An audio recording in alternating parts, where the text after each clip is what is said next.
Hello and welcome to our channel Gardening Passion. As you can see here, these are water plants, mostly water hyacinth, because they are very invasive. They take over a lot of space, but ultimately they are doing their job. Water hyacinth, I use it for the biological filter, also water lettuce and salvinia. As you will see right now, I'll show you. Look at the roots. The roots are amazing. They filter a lot, and like you see, I put only like 5 of them like 1 year ago. Look how many. This is our bug filter.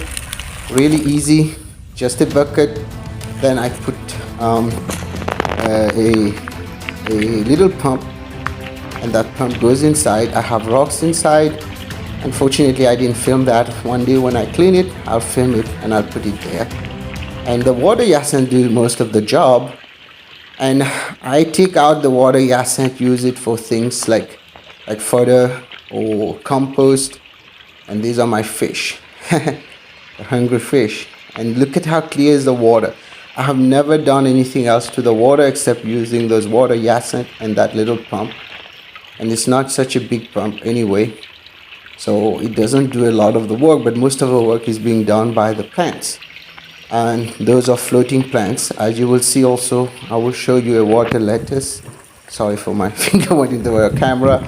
You know, I'm not a professional. This is my passion. And here it is, the water lettuce you saw. Huge roots. Those roots are amazing. And salvinia also does the same thing. They float and they end up by eating all the decay. And the same thing that you use for aquaponics, by the way. You can use that water for aquaponics. And here's a jade and our little garden. This was not supposed to be a pond here, but when I started digging, I saw a pond will do great here, so I found a liner and I put it in there. As you can see, my fish now, they have been multiplying so fast. These are what we call red tilapias or red berry in some places they call them. My little setup corals, all DIY.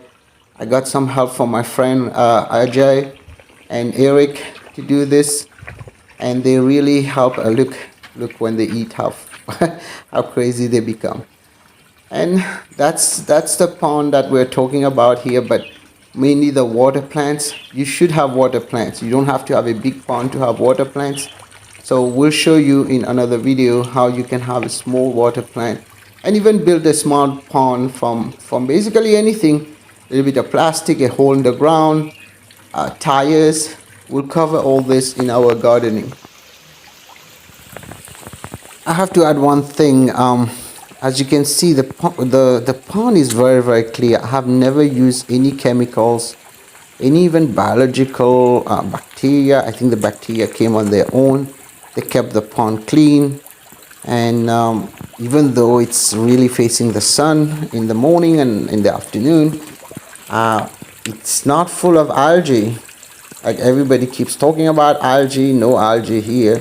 Well, they are, but very little. And I don't know if the fish are eating them, but that's the way it is. Thank you for watching. Please subscribe to our channel and share it with your friends. Bye bye.